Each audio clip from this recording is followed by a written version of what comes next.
This episode is brought to you by Accenture. When your advertising operations fall out of sync, everything else follows. Spotify and Accenture are working together to reinvent the rhythm of ad sales, using automation, analytics, and smarter workflows to simplify campaign delivery and access better data across the business. The result? Less time spent on operations, more time connecting brands with the moments and fandoms that matter most. Learn more at accenture.com/Spotify. When you need to build up your team to handle the growing chaos at work, use Indeed Sponsored Jobs. It gives your job post the boost it needs to be seen and helps reach people with the right skills, certifications, and more. Spend less time searching and more time actually interviewing candidates who check all your boxes. Listeners of this show will get a $75 sponsored job credit at Indeed.com/podcast. That's Indeed.com/podcast. Terms and conditions apply. Need a hiring hero? This is a job for Indeed Sponsored Jobs. This podcast is part of the Robots Radio Rocket Club, a program designed to help all podcasts reach their full potential. For information about joining the Robots Radio Rocket Club, check out robotsradio.net. Welcome to Holocron Histories, Star Wars Canon versus Legends, where we're going to take a deep dive into the lore of the Star Wars universe. Hello, and welcome to the Holocron Histories podcast, where we talk about Star Wars canon versus legends. It is good to be back here. I am one of your hosts, Austin, also known as Teacup, back from his long hiatus. I was moving, but now I am moved and back for podcasting. And I'm here with my other host. And it is good to have you back, Austin. I am Ben of Tamara, your other host. And I am so excited about the topic we have, because today we are joined by one of our patrons, Code Dojo. Hello there. And we are going to go over our impressions of the first two episodes of Ahsoka. Now, when we're recording this literally an hour away from the third episode premiering. So, shame on us, I guess. But we're going to go over the first two episodes because I don't know how you guys feel about the show, but I'm enjoying it. I'm loving it. The actors and actresses are knocking it out of the park. They're representing the animation characters very well. Yes, I agree on that wholeheartedly as well. But let's just kick off with episode 1. So, we first see Ahsoka in a ancient tomb, and and by the way, everybody listening, this is your spoiler warning. We're going to talk about spoilers. So if you haven't watched the first two episodes, do not listen to this episode. Okay. But yeah, she finds an artifact that looks similar from another fandom that Austin is a part of. I'm sorry. I'm going to pause here. That is an apple of Eden. It glows like an apple of Eden. It's got the curves that an apple of Eden has. It is an apple of Eden. Even the first apple of Eden contained a map. I'm just saying. It did. Just saying. Let's see. Oh, do I have... Oh, here it is. Watching live, I do have a replica of the movie Apple of Eden from the Assassin's Creed film. I'm sorry. They literally just almost copy and pasted this thing into Star Wars. Yeah. Shelby and I were literally the embodiment of that Leonardo DiCaprio meme where he's on the couch and he's pointing, like when we saw the Apple of Eden. Just whistles there it is. But yeah, that was just wait a minute, that looks oddly familiar from something else. And obviously, we're not the only ones that caught on this. If you go online, there's so many memes of this because everybody caught it. It's wait, what? And then, then we see her get out of the tomb, fight some droids. Which were called HK droids. Yep, and I have my own little thing with this because I don't know if y'all have seen the update on the Star Wars era summary on the Star Wars official website. Not yet, no. They updated the Old Republic summary and officially have had like saying this is the time of war and strife and where the Sith became the order that we see them today, kind of a thing. And I was like, okay, they just recently updated this. And then in Ahsoka, we also get the term HK droids. Where else did we hear HK droids from? I wonder. It's interesting to me because, Dave Filoni has tried several times to kind of introduce KOTOR and Old Republic stuff into canon. We see Darth Bane, voiced by Mark Hamill. In the Clone Wars, there's the cut footage of him trying to put both Bane and Revan talking to the son on Mortis, which was cut by Lucas for some certain reasons. But I think Dave Filoni is, just from what I can tell from his work, seems to be a big, at least original Knights of the Old Republic fan and wants to bring back some of those things. But I really appreciated the nod to the HK, and I liked how the droids looked like a logical progression of upgrade from 47 to whatever these HK droids are. Yeah. It's interesting they didn't have any witty comments though, or statements as the 47 does. I mean, remember the HK50 droids are not as witty, which is why 47 hates them. That's true. If you play SWTOR, HK51 and 55 can be your companions. And those models are a lot more, have a serious tone and serious focus. Now they do say the term meatbag, HK47 does, because that's more of a nod to HK47 than anything. But yeah, they're not really as witty as HK47. And I think 47 and then the 48 series, because in KOTOR 2 they were those were what HK48s, I think, or within that same. SWTOR 2 was a long time for me. I can't remember it. They're in the same serial before HK50, where they were a lot more wittier. Yeah. But we see HK droids, and then we see them explode, and it's self-destruct. My God, their self-destruct was almost three. What was it? 3 or 4 of them? 4 of them? Three self-destructs. 3 self-destructs, and it basically became a seismic bomb. Yeah, it's what? Big explosion. Sure. And of course, we then see our favorite Jedi droid, lightsaber builder, voiced by the famous David Tennant.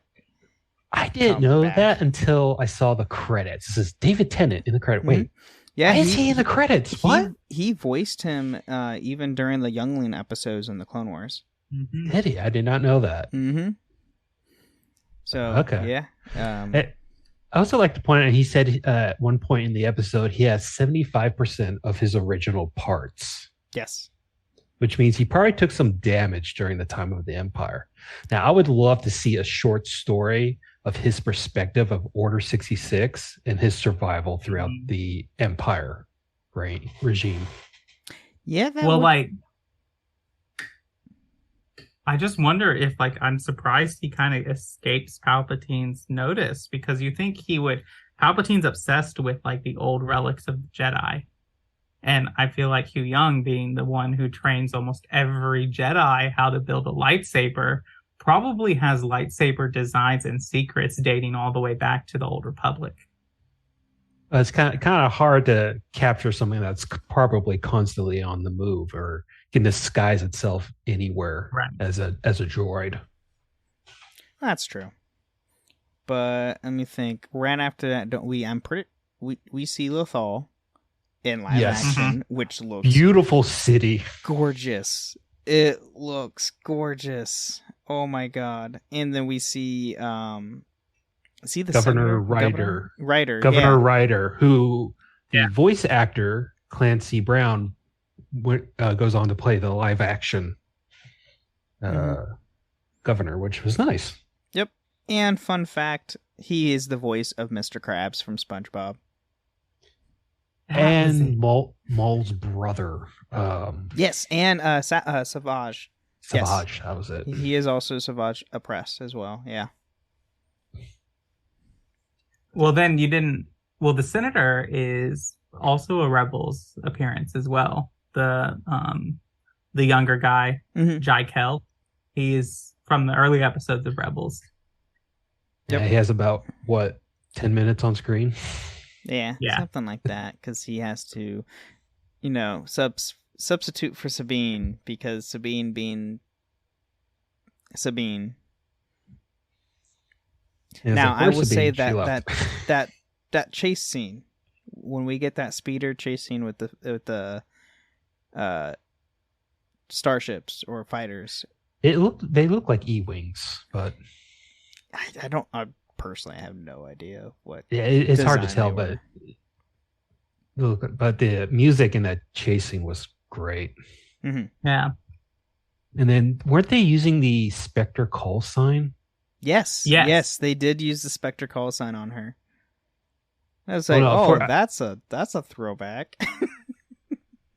And this is my thing about it is like, and this is really kind of about both episodes overall, but I don't really know how you follow this storyline or how much enjoyment you'll get out of the series if you have not watched Rebels. Yeah, agreed. Like, so I'm watching it with my dad, and my dad's like, okay, this is cool, this is fun. But, like, he's not getting half of what, like, I'm getting. Because, like, all these characters, and I even told him, I was like, majority of the characters you see right now in this show are from an animated series for Star Wars. That you won't, and right. he won't watch animation, because he's, not into that. But, regardless, yeah, if you haven't seen Rebels, like, Ahsoka it's going to click a lot more if you go and watch those 4 seasons of Rebels, because there's going to be so many throwbacks, and like the first 2 episodes we get a bunch of throwbacks to Rebels. Mm-hmm. Yeah, and like I think you could follow the plot without watching Rebels. I think you could like get the plot for what it is, but you are not going to really grab the significance of the things that are happening without watching Rebels. Like, you're not going to understand the significance of when Sabine walks out and that lightsaber turns green, and like what that is. Mm-hmm. And you're not going to get the significance of even the art style in this temple that's like modeled after a lot of the art style with the Mortis arc. Like, you're not going to get a lot of that. Yep. Yeah, they did and obviously this is Dave Filoni's show. Like, he's running this thing. So we know he's going to be bringing so much stuff from his animated shows into this live action. But yeah, it's interesting to see Sabine in. I mean, I understand why she is the way she is in the first 2 episodes. She's keeping her promise to Ezra, which if you haven't seen Rebels, you wouldn't know the promise she made to Ezra. But, her also being Mandalorian also is an account where, she doesn't want to be decorated as a war hero or anything like that. She just wants to be someone who helped out and be done with it. Yeah. But, when I saw the temple and I saw, the design for the faces they had on the walls, I'm like, oh god, are they bringing the Mortius gods back into this again? That's what I thought too at first. I was like, wait, that looks like the sister. And then it keeps going and it's the same thing, same image. And it's like, oh, okay, I thought they were going to go to the Mortis stuff there. Well, and Ahsoka's pedestal felt like a Jedi Survivor puzzle where you have to line things up in a certain way, make sure it looks right. It's like, is this straight up the game or something? It was straight up for a Jedi Survivor puzzle, or let's keep going. It looks like one of those Assassin Tomb temple puzzles from Assassin's Creed 2. Yeah, you were absolutely correct there too. Oh my god. Now I can't not see that. So I want to speak, since you bring up Jedi Survivor, I want to speak to something. When Sabine opens the star map for the first time before the droids show up, that looks like the Colbo Rift. It does. Because not like obviously we don't get a name drop so far in the first two episodes. We haven't got a name drop of like where this leads. The only thing we know from episode 2 is like supposedly it leads to Thrawn. Well, they say it leads to another galaxy. Correct. So, but does that go into Kobold planet history? Oh, what was it called? I can't remember what it's called from Jedi Survivor. Tanalorr. Thank you. Yeah, and I think there's a lot of things that might lend to, Jedi Survivor kind of ends on a dark tone. Mm-hmm. Yeah. And, we have this magistrate, this lady, Morgan, or whatever her name, Morgan, or whatever it is. She is a Night Sister, which previously we have been told that the only Night Sisters that survived the Purge of Dathomir would have been Asajj, and her story ends sadly later, and then Merrin. So who is this person? Could this Inquisitor, this Merrick Inquisitor, be Cal? Oh, shoot. Oh, now you're throwing theories I never even dreamt of seeing. I don't want that. I don't think that would happen. That's going to be the case, because I think they want a third Jedi series game. Oh yeah, and I think they have one in development, and I don't think that's the route they're going to take. But there were some things that made me go like, "Ooh, is this where they're going to go for here?" No, I can't remember which book it is. I think it was one of the Aftermath books. One of the short stories they have inserted in there is that the Night Sister clan that was destroyed during the Clone Wars was the biggest clan on the planet. There were several other smaller clans on the planet, but that one was the biggest and most powerful on the planet. Look at this. Patrons teaching us stuff. I think, and not 100% sure, but I think we can't read all the books. There's too many. I don't read. I listen. Yeah, I do audiobooks too, rather than actual reading the books half the time now.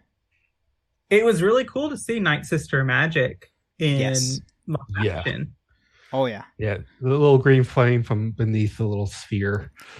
And then okay. Does the whole Baylan and his apprentice going on to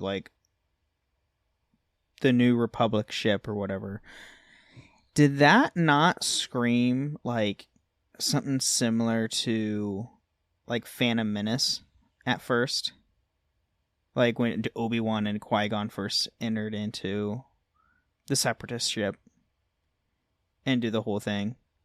A little bit. Qui-Gon and Obi-Wan got sent to a room and then were tried to killed. Yes. These Jedis were these guys were just Jedi. Straight up confronted, saying, "I'm calling your bluff. You guys are Imperials. You're not real Jedi. Blah blah blah. Arrest them." Captain even states, "You're overconfident in your abilities to sell this pitch." Mm-hmm. But the captain was overconfident in his ability to read that situation. That's true. But and then during that fight on the ship, Baylan wounded a lot of people. He didn't necessarily kill them, but he wounded them. That's true. There's one scene where he slashes the leg of one of the security guards. And when Ahsoka shows up on Home 1, you can see survivors of the ship on Home 1 being treated. So, and this is where I think it comes to so before the show launched and when they first showed off, everybody got confused with their lightsaber colors being more of an orange tint like orange reddish tint rather than pure red. Yeah. And I think that's where we're getting like now watching the show, kind of like with Dave Filoni. Oh, there's a reason why their saber colors are like what they are. Like they're dark side users, but I believe Balin still upholds some of the teachings from the Jedi Order, and we do see that. Yeah, in the second episode, he kind of mentioned something about that, but that's for when we talk about the second episode. Yes, which will be after the mid-break. But yeah, continue with episode 1. Seeing Sabine and, live action's great. Seeing Hera in live action is... Yes. Yes. And... Well, Chopper was in episode 2 more than 1. Yeah. We'll talk about the war criminal droid here after the mid-break. Sorry, go ahead.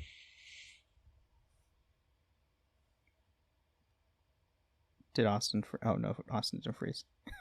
Sorry. But, yeah, episode 1... I'm trying to think on the top of my head. I probably should have made notes for this. I don't know why I didn't.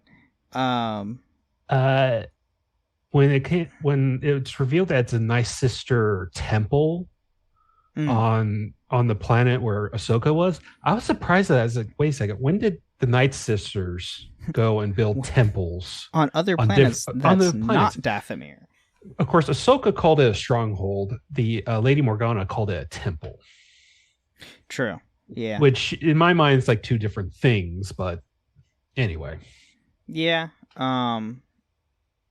That, and then also it is also revealed in like episode 1 that, so I cannot remember the droid's name, but he knew Balin because he knew like there was only one Jedi in the Order that constructed that the specific lightsaber he had.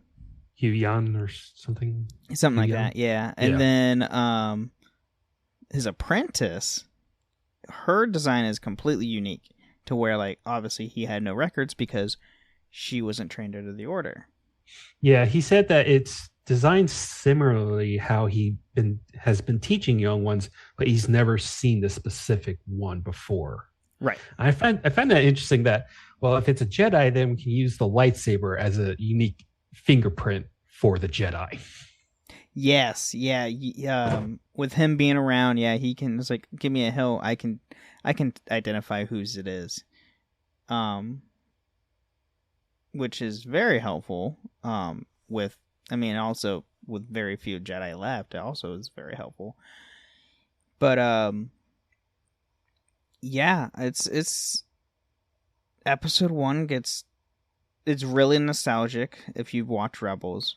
And it's also very good for the introduction of the live action versions of these characters, and seeing in episode 1 we do get the mention as well that Ahsoka and Sabine were master and apprentice at one point.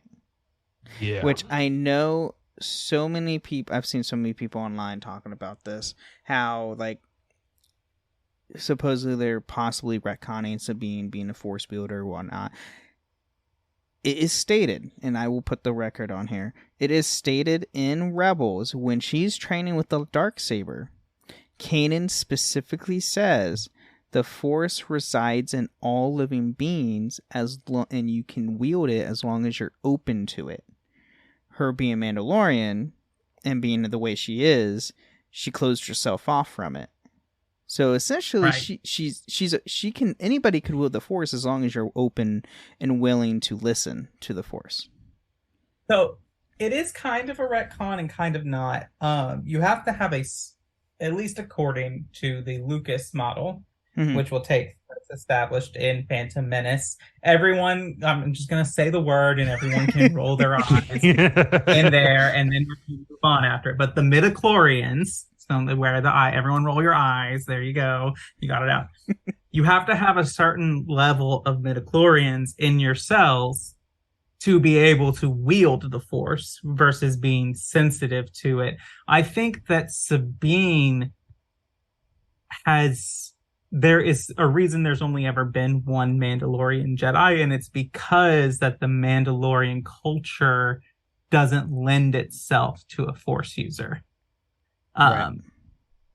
It's just how the culture is, which I think is an interesting concept in like the idea of like, is the ability to use the Force, to use the psychological term, is it all nature or is it also nurture? Like, it's an interesting concept to bring in, and it's a widening of the Force that I think is interesting. But the idea but it's also an interesting thing of like, is the Force what makes you a Jedi? Certainly helps. It certainly helps, but it doesn't matter. I mean, you could follow the Jedi teachings and not be a Force wielder. I mean, we get that in Rogue One. Yeah, I think, but like even Chirrut, anyway, he has a little bit of Force sensitivity. Right, because there's no way he could like, dodge and take all the guys down in that entire film without having some sort of sensitivity. Well, he did grow up near a Force tree, so I'm guessing that kind of helped him a little. That's true.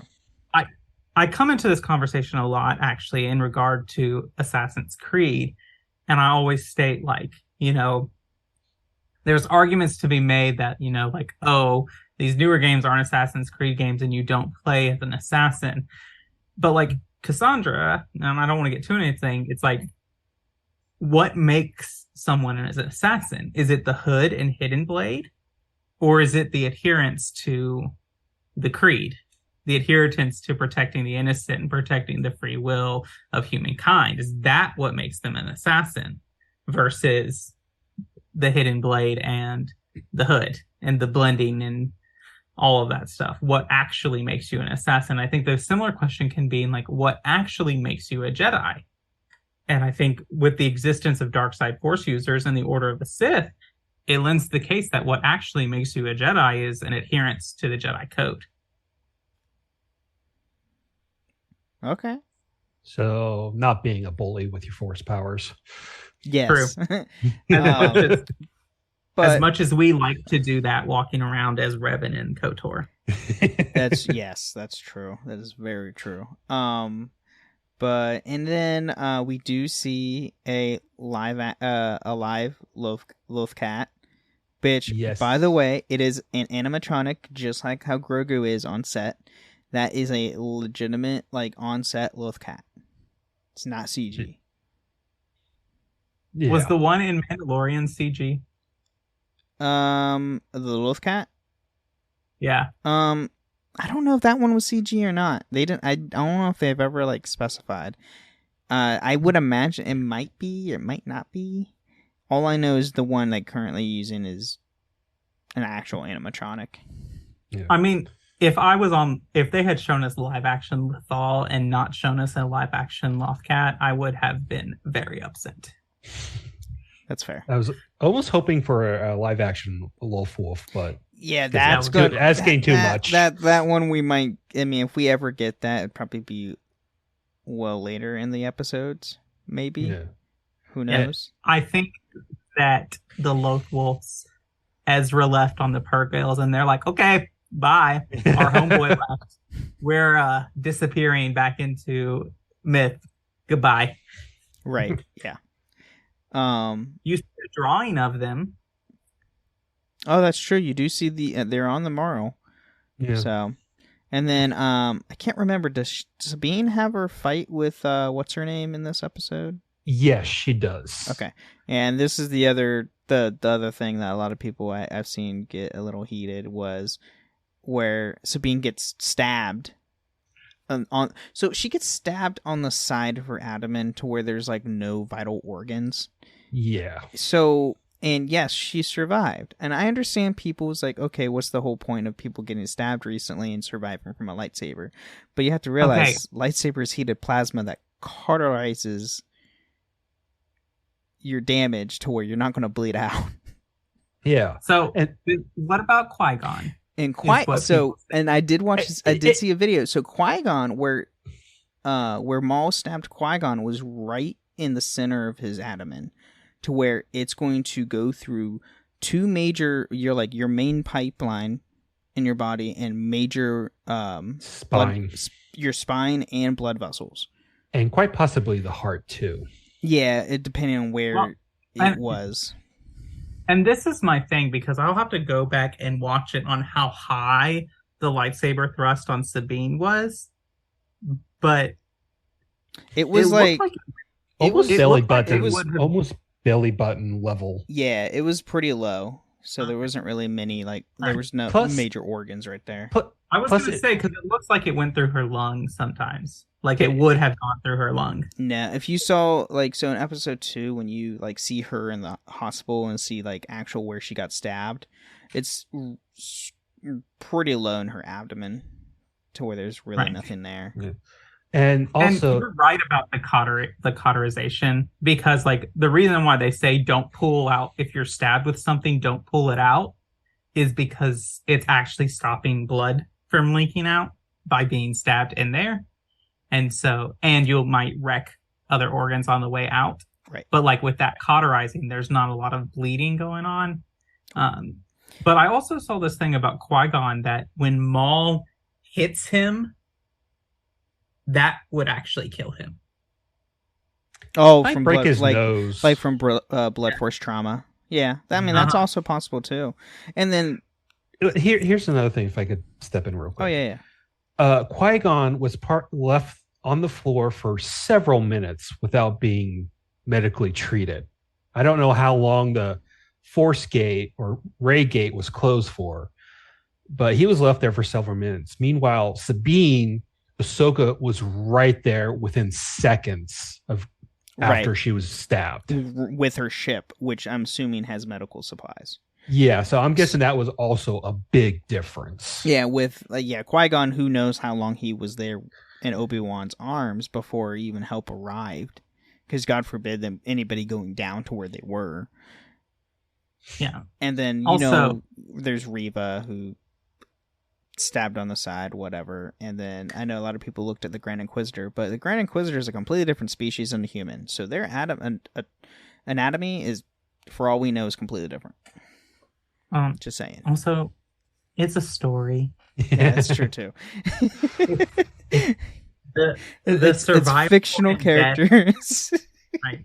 There is a narrative design that dictates who lives and who dies, versus it's not a It's called the Force. Oh, the strongest power level wins. No, there is a narrative that they're trying to tell.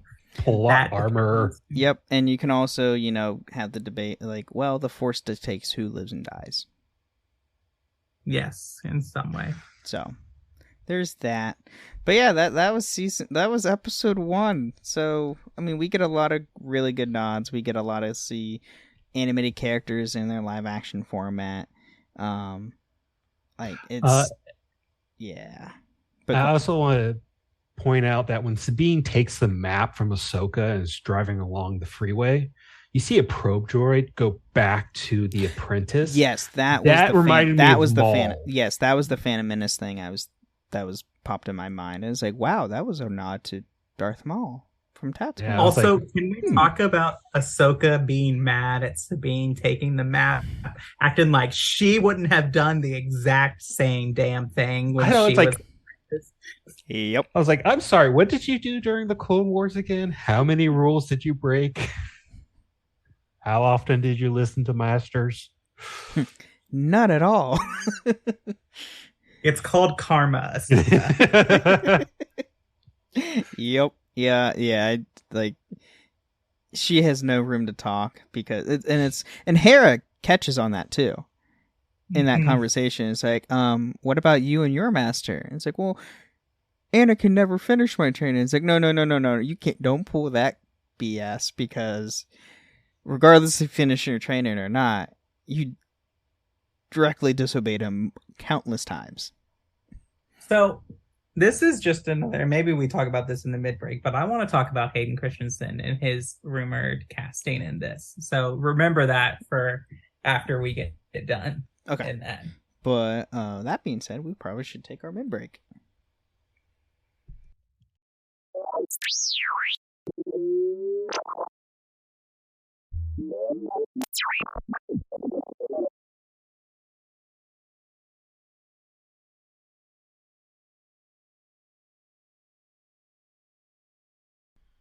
Joe. Just thanks so much for your support, all our patrons. If you'd like to support us on Patreon and come on these episodes, you can go to patreon.com/holocronhistories and sign up on Patreon there and come and support us and come hang out on the show. If you can't support us on Patreon, we get that. Great way to support us is to leave us ratings and reviews on Apple or Spotify. I've been gone a long time, Ben. Do we have one to read?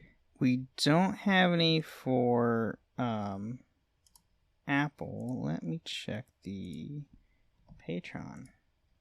Or not Patreon. The Spotify. That's the thing.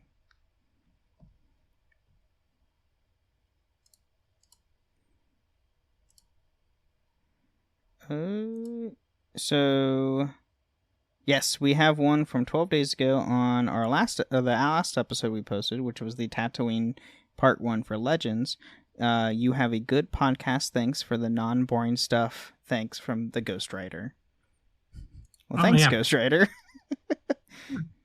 I'm glad it's not boring. I am too, because we like to do this. You can also come hang out with us on Discord, on the Cups Podcasting or More Discord server, or the Robots Radio Discord, or Ben's Discord server. We're both on all those servers under the same names. You can find us. Come hang out with us. Come talk Star Wars with us. Come talk Ahsoka. We both have, I believe you also have spoiler channels for Yes. Yep. things. So we'll just make sure you go in the spoiler channels to talk about Ahsoka. And yeah, you can do all of that and hang out with us. You can check us out on our other shows, which mine too are the Assassin's Creed Lorecast and the Dragon Age Lorecast. I almost forgot the name of my first show. So that's how we're going, all this. You can also check me out on the latest episode of the Mass Effect Lorecast, where we talk about the recent BioWare news. It's for those of you who don't know about BioWare's layoffs and the future of those franchises. So if you're a big BioWare fan, go take a listen. And we offer some insight, some potential tinfoil hat theories, and other reflections on that. And that's a great kind of place to check out. Yep. And you can find me on my two shows, the Wizard World Lorecast and the Final Fantasy Lorecast. And you can also check me out on the current episode of the Patreon chat for the Witcher Lorecast and the soon to upcoming Elder Scrolls Lorecast, which will be recording this upcoming Thursday. So by the time you hear this episode, I will be recording that night for Elder Scrolls. So join us there. It's a lot of fun. We do a lot. Sometimes too much. Yeah. All right. Well, I think that's all I got for the middle. Oh, we also go live every Tuesday at 8 o'clock Eastern, 5 p.m. Pacific on Ben of Temeria, twitch.tv/Ben of Temeria. You can check us out there. We go live there. Also, Ben streams sometimes games.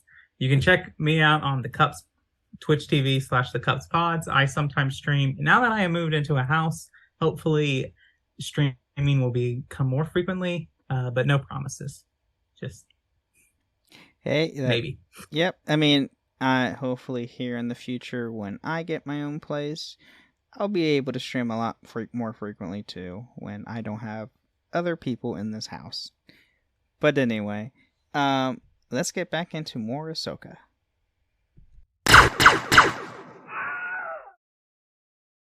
This episode is brought to you by Perfect Bistro Cat Food. Cats, this ad is for you. Has your human ever called you picky, persnickety, choosy? If so, Perfect Bistro Cat Food is for you. With ingredients like wild-caught tuna and pasture-raised lamb, tantalizing textures, and delectable flavors that meet even the most discerning cat standards. You're not picky, you're just perfectionists. Perfect Bistro, mealtime perfection for every cat. Have your human visit perfectbistro.com.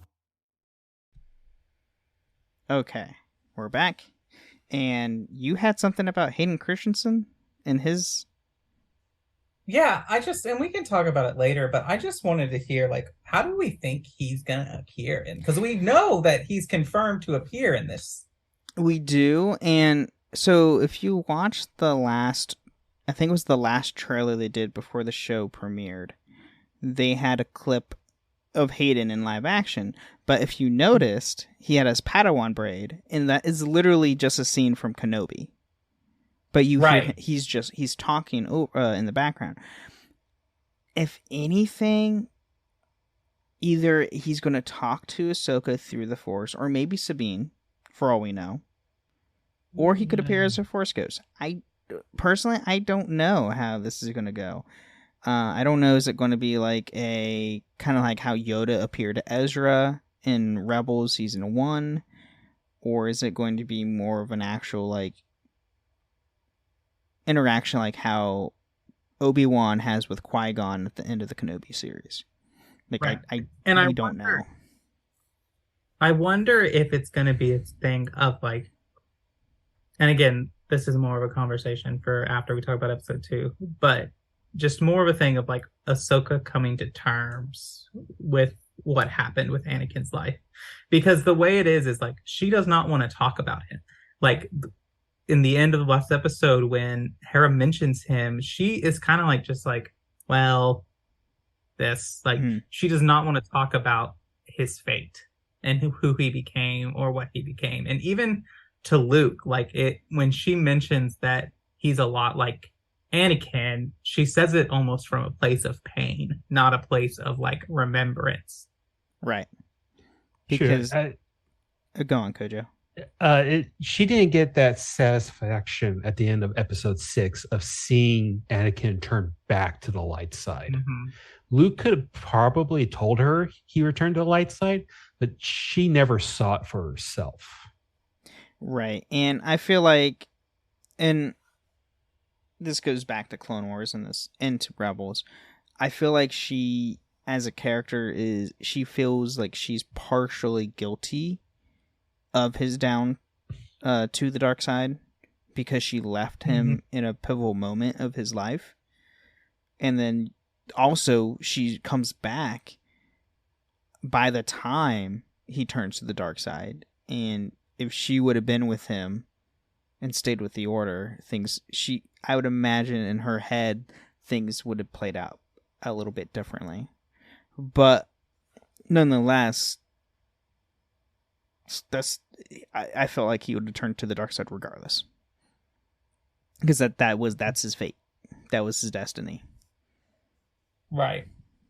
So, and yeah, she just hasn't come to terms of what was not in her control to begin with, and I'm sure we'll get that in the series, but yeah, episode 2, we get off the bat, star map. Yep, right off the bat, we get like the legitimate live action star map that you can go and see in KOTOR. Yes. Which again looks like the freaking Kobo Rift. Like, and on top of that, they say, Balin asks, these are like ancient, who made these structures? An ancient alien race from another galaxy. Literally, the first thing that came to mind was Rakata. The Rakatans. Yes. Like, I don't know like, I know a lot of people say, are they part of our galaxy? It's like, yes, but it doesn't mean in Legends, but it doesn't mean they can, like, change them to where, they came from another galaxy and they had their infinite empire come into the galaxy we have for Star Wars. Yeah. This is the first time that we get mention of like a broader universe. That's also true. Yes. Outside of this galaxy that we've been in for 40 years. In Legends, if I remember correctly, they try to go outside their galaxy, but just find a barrier there. And there are a few openings somewhere in the galaxy where you can exit the galaxy, but they just decide not to bother to try and do it. And this map is showing the exact spot where you can exit the galaxy. Right. So we've got basically three major like ancient societies or empires in current Star Wars that this could be about. We've got whoever settled Tanalorr and built all the structures that were in there. Mm-hmm. We've got the Rakatan Empire, the Infinite Empire. No. Yeah, Infinite Empire. Infinite. Yep. Yeah, Infinite Empire. And then we have the Zepho Empire. All of which we knew had some kind of like galactic overlord. Both the Rakata and the Zepho were kind of galactic overlord types of empires. Yep. So it's going to be interesting because, I mean, granted, we're going to find out who made these star maps in this series. I don't doubt that we won't find out. I'm kind of banking on the Rakatan because then that means it's going to be another connection to the KOTOR series, to the Old Republic. And knowing Dave Filoni and knowing how he likes to put in things from Legends into canon, I wouldn't doubt that he would do that. Though they could do something like Zepho, like bring something in from the Jedi series. What if the Rakata were not the ones who built the Starforge, but rather they found it? Ooh, that would be something cool too. See, I mean, they can do so much with the canon and like change things up just to make it different. I am really hoping that they have not resurrected the Starforge, mainly because it's kind of a MacGuffin, or like, it is. But it would be, I would have to say it would be a good plot point to how the First Order got all the tech they had is because of the Starforge. But we don't know if it's going to be that or not. It'd be cool to see it, but like, I don't know if they'll go that far. Starforge was more of Revan's thing. True. Yeah. And there was only ever reported one of the Starforge. Mm-hmm. And you know how it's either a remake or a remastered of KOTOR they're making out, but it's a remake. But they delayed it. Yes. So they did delay it because, side tangent here, it was delayed because they changed developers for the game. It was originally Aspire making it, but they weren't making the ends meet of what Disney and Lucas Games wanted them to do. So it changed to Saber Interactive, and Saber's been making games for 20 plus years. Yeah. So that's why it was delayed mainly. On top of that, they did announce with the project they're going to keep it as similar and as almost the same storyline, but they are adding more to it and changing things up and from what I'm guessing and what from the little info they released, it looks like this game will be a canon game. Yeah, that's my point. What if part of the reason they delayed it is that way they can lay the foundations for the Old Republic series with some of the more modern stuff, like with Ahsoka and the Mando universe. Oh, and we also have that Dawn of the Jedi movie that's going to be coming out, which is set well before the Old Republic series. But yeah, with the star map, everyone automatically thought, KOTOR. Yes. And it's straight like, up well, they delayed the KOTOR game. Maybe they're going to make that canon, and they need more time to lay the foundations for that game. And it's interesting. This is the first map of that map shows other galaxies. Yeah, in the background. It was hard to see though. Right. And that's just, I mean, it'll be a big endeavor, and I know the Force is that, but we know so little about any other galaxies in our own universe. Yep. We know their existence, but that's about it. Yeah. And when it shows the far off galaxy where Thrawn is, it's encircled by what looks like purgles around the galaxy. Yeah. Oh, I didn't notice that.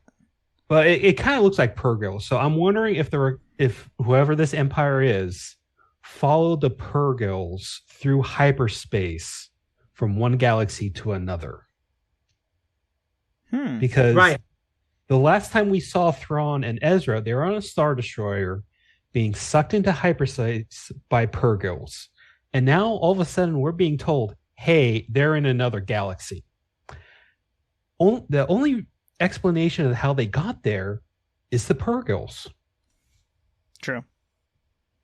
It would also explain, like, if Ezra and Ahsoka get caught up in this other galaxy, it would explain why they're not really around for the rise of the First Order. True. That's also true. And I think that's a big question that needs to be answered, because I think if there's not a good reason why she's not there, it kind of diminishes her character a little bit, that she would just sit around and not be involved. Right. Yeah, I mean, so Force Awakens, timeline-wise, so Ahsoka is in the same timeline with Mandalorian, which is 5 years after Return of the Jedi. So there's still 25 years up to the events of Force Awakens. So within that 25 years, something happens with Ahsoka, but either something to do with another galaxy or something to do that's going to be with the upcoming film with what's it's based off the Thrawn books. Heir to the Empire. For that film, so maybe something happens devastating in that to where they either go to another galaxy in that film, we don't hear from them ever again, or they perish. One of the two. Yeah. And it would make sense if Thrawn is like dealing with this other culture or whatever, because he had an obsession with like cultures and artwork and like ancient things like that. Yep. Yeah. Ooh, what if he met the Rakatans? It's possible. That'd be cool. But anyway, on with the episode. So yeah, we see the star map. We see more Balin and his apprentice, whose name escapes me. Shin something. Yeah. Yeah. We see, actual like Night Sister magic a little bit in this episode with the Night Sister, Morgan, using the star map and using her magic to activate it.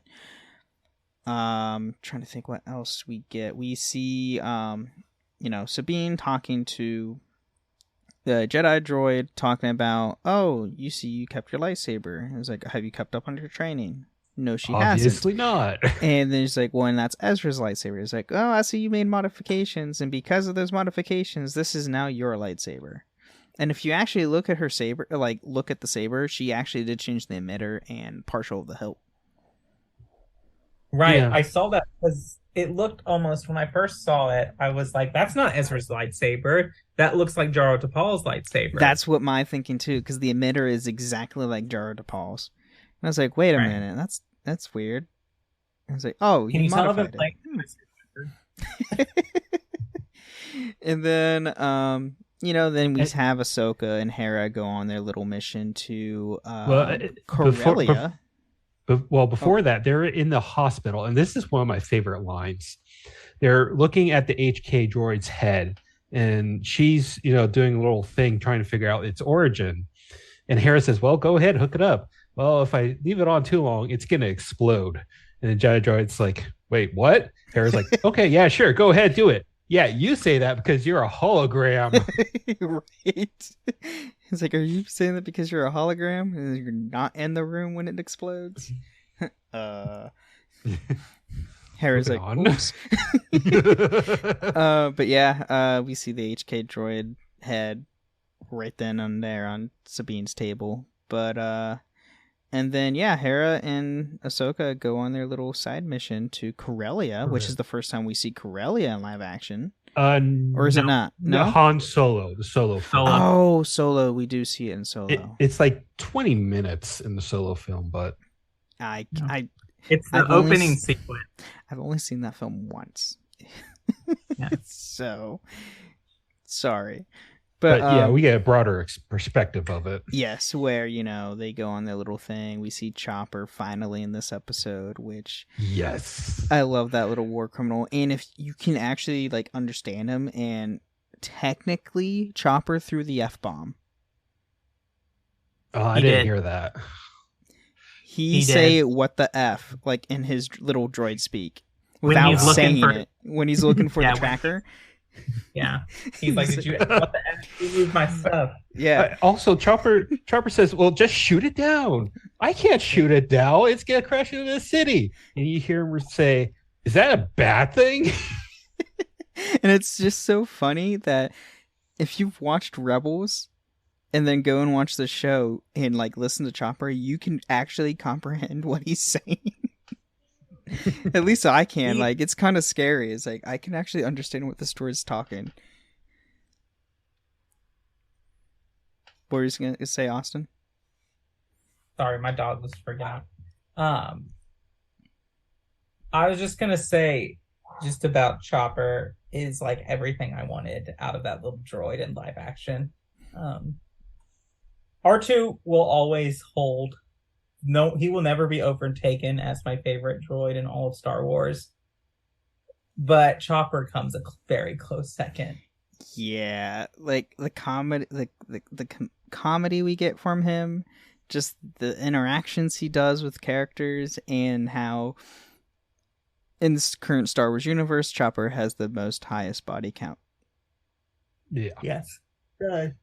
So there's that too, and I'm sure we'll see more war crimes in this series. Yeah, and you go ahead. I like to point out, while in Corellia, when they're with the administrator just walking around, Hera asks, "Well, were they employed during the time of the Empire?" It's yeah, they're still workers. An empire just doesn't become a republic overnight. You still need to have people working, which is kind of ironic. Is because the Republic became the Empire literally overnight. Yeah. Yeah. It's interesting because, so I don't know if either of you have read the book Bloodlines or Bloodline. I think so, yeah. With Leia. It's Leia's story and kind of basically how the First Order really comes on the scene a little bit. And basically the whole thing about it is the New Republic is basically just making the same mistakes that the Old Republic made. Mm-hmm. And Leia kind of calls them out on it and is no, you don't know what you're doing. You don't know, there's this other force out there. But she gets discredited because a political opponent releases that she is the child of Darth Vader. Yeah. That ends her political career right there. Uh-huh. Mm-hmm. And so it's interesting that we see this in the New Republic. We're kind of seeing this basically, yes, it's now the New Republic, but a lot of the same people are still in charge. Yep. And we see this directly, really clearly in Mandalorian season 3, where they don't help the Outer Rim whatsoever. Oh, we're scarce on resources. Really? Really, and they're not part of the Republic, so we can't give them priority. Right, which is the dumbest thing ever. But then, we see, Chopper, you see the tracker, we see the Phantom 2, which is really cool in live action. Now I want to see the full Ghost. We've seen the Ghost in live action. I just want to see it more on screen and actually in combat on screen. Is it just me, or does the Phantom look a little bit bigger than its animated counterpart? Yeah. Well, I think that it's interesting because this is the Phantom 2, which is the one they get from the Separatist droids that they find on that episode, which contains one of my favorite quotes in all of Star Wars, which is when the droids are saying Roger, Roger, and Ezra just goes, "Who's Roger?" Yes. It gets me every time. Who's Roger? So yeah, I mean, comparing to the Phantom I know they can't get Phantom 1's super tiny. Yeah, but that would make the Ghost huge because it has to dock in the back of the Ghost. Well, the Phantom 2 docks in the back of the Ghost. Yeah, I think the Ghost is like on par size-wise with the Millennium Falcon, if not bigger. Yeah. Maybe. I don't know the size. I would actually have to like look stuff up for that. I mean, if we really think about it, like the Ghost is the same like class of like starship that the Falcon is, that the Mantis is, that the Razor Crest is in these like cargo freighters, basically. True. Yeah. And those are big ships, like really big ships. That's a good point. But we also see the mysterious Merrick Inquisitor, which I went back and looked at the credits multiple times because I didn't think this was like real. Under additional voices, Sam Witwer. Yes. I think this is just Dave Filoni giving Sam a chance to be on live action. Merrick does grunt, and that's the only thing we get from him is a grunt. And a lot of people are suspecting, it's like, was that Sam Witwer because he's credited? Oh my gosh, they're actually going to do the scrap idea with Starkiller being a different version of Galen Merrick. It's like, No, I think know. I think it's just Dave Filoni working with Sam Witwer, because Sam Witwer has worked a long time with Dave Filoni. Oh, I know. Oh yeah. And He's so those also, two are like, close. Like Dave Filoni's like, hey, I got this unknown Inquisitor. Do you want to come and do body work, stunt work? Or Yeah, that's probably true. It'll be really interesting who he is. He could just be a random person, but true. He seems loyal to Balin. No, the other, the lady. Morgan, yeah. Yeah, I was wondering who he was employed by, either by Balin or by Morgan. But this is the thing: if Balin's been kind of MIA under the radar, because he's not really like, he's a dark side user, but he doesn't behave like a Sith or an Inquisitor. But it would make more sense for Merrick to be under the employ of Morgan because she was Empire. True. That's okay. That's true. Yeah, that's also there. Yeah, it's gonna be interesting, like, to know his character, what he, because I know a lot of people think, oh, what if it's Ezra? And it's like, no. In my personal opinion, it's not Ezra, because that would really destroy his whole character arc he had in Rebels. The whole dark side stuff. That would completely diminish that. In another thing, one of my favorite shot scenes is when Ahsoka just casually leans to the side and the Inquisitor, the helicopter blade just flies past her. Like, yeah. Whatever. Yep. I was like, you have literally fought Sith and General Grievous, and you're like, you are a punk ass. I can beat you with my bare hand. Literally. That is a point, though. It looked like she was having trouble with this particular Inquisitor.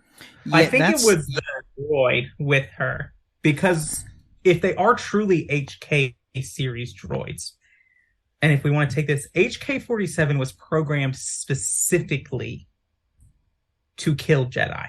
Mm-hmm. And so as HK series continue on, they would probably continue some of that programming. But also, it's canon that Jedi have a lot more trouble fighting droids than they do living creatures, because they can't really anticipate their movements. Because so the droid probably, they're non-living beings, because they can't. When a Jedi fights, they essentially, if they're fighting a human being or any living being, they anticipate their movements through the Force. They can sense them, or their movements through the Force. With droids, it's just like, yeah, nope. That's why the Clone Wars was just like, there was a heavy battle. I mean, not only because like the Republic didn't have an army, but they were fighting all droids, and the Jedi didn't know how to fight droids until the Clone Wars happened, and when they had to adapt. Yeah. So, but yeah, then then at the end of episode 2, we got Sabine and Ahsoka finally, Sabine finally donning her armor, getting her cutting her hair, and to finally go and find Ezra / Thrawn. yeah. And announcing to Ahsoka, calling her master. Mm-hmm. So yeah. I would like to drop one last subject real quick. Yeah. Eye of Sion, the hyperspace ring. Mm-hmm. It's like when I first saw that, I was like, oh my God, they're bringing the hyperspace ring back. It's like, no, wait, that is huge. Mm-hmm. Is that supposed to be for a Star Destroyer? Yeah. I'd imagine for a giant ship, Star Destroyer or something, but I mean, it makes sense. Probably would be the Star Destroyer because they were making one on Corellia. It seems like they were building something that size. It would make sense because they're taking a Super Star Destroyer hyperdrive. It would make sense that they need a lot more power to get to another galaxy than just around there. I mean, it takes a lot. I mean, and hyperdrives take a lot of energy from the ship. I mean, it's why TIE fighters don't have one. It's why, there's a lot of things that these starfighters don't have hyperdrives because they need to be fast and mobile, and hyperdrives take up a lot of energy and space. True. Yeah. But when I first saw that, I was like, oh my God. They're bringing back the hyperspace ring. Yay! I mean, let's be honest. This show's going to be bringing back a lot of stuff from the prequels and Clone Wars and probably in a lot of Legend stuff. I can already see it. Just from these first 2 episodes, we're going to get a lot of nods and callbacks and additions to the canon. It is interesting that it is playing out similarly, it's hitting similar kind of plot beats that Jedi Survivor is, and this plot is kind of a race to this unknown, far-off world that holds the answer to something that you've been searching for. It's a similar plot beat and plot motion arc as Jedi Survivor, which I find interesting. True. That's also true. So, who knows? We might get a live-action character from Jedi Survivor. More doubtful, but Cal Kestis. If anybody, if it's anybody from the Mantis crew, I want to see Grease in live action rather than Cal. I'd rather see Grease with his robot hand. Yes, I want them to go to his bar. Okay, that would be cool. But right. I think that's all we got for this episode. We are at our time limit. Is there anything else you want to add, Austin? No, I think I'm good. I'm just glad that these episodes are an hour, unlike the previous 30-minute slots we were getting. Yeah, that's true. That is very true. But Kodojo, where can people find you? They can find me on Discord as Kodojo. There you have it. No projects or anything? No, just an average guy who loves Star Wars. Cool. Well, you know where you can find all of us, me and Austin, on this show, our respective shows, on Patron shows of other shows on the Robots Radio Discord. So, and yeah, just come hang out with us on Discord. We have a lot of fun, mainly talking about Ahsoka right now because it's that good in my opinion. But we just we're just at the baseline of the iceberg. We haven't gotten to the tipping point yet because I think this series is 12 episodes, I think. Or something like that. 12. Oof. It's more than 8. I know it's more than 8 episodes. Yeah. Be prepared for potential filler episodes, people. Dave Filoni loves his good old filler episode or his side story that he likes to throw into these. So just be prepared. If we get an episode that takes place on Coruscant and has nothing to do with anything that just know that it might happen. Just be prepared. If we get a filler episode it better be a Chopper episode. That's all I ask. That's all I ask. Reliving all his war crimes. Just give me a Chopper episode. I'm sold. Done. Don't care.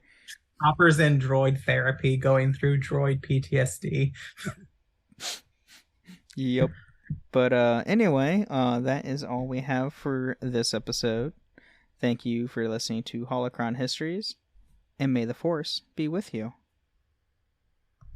Thank you for listening to Holocron Histories, Star Wars Canon versus Legends. You can find us on the Robots Radio Discord at robotsradio.net. You can also follow us on Twitter at SWHoloHistories and contact us at holocronhistories@gmail.com.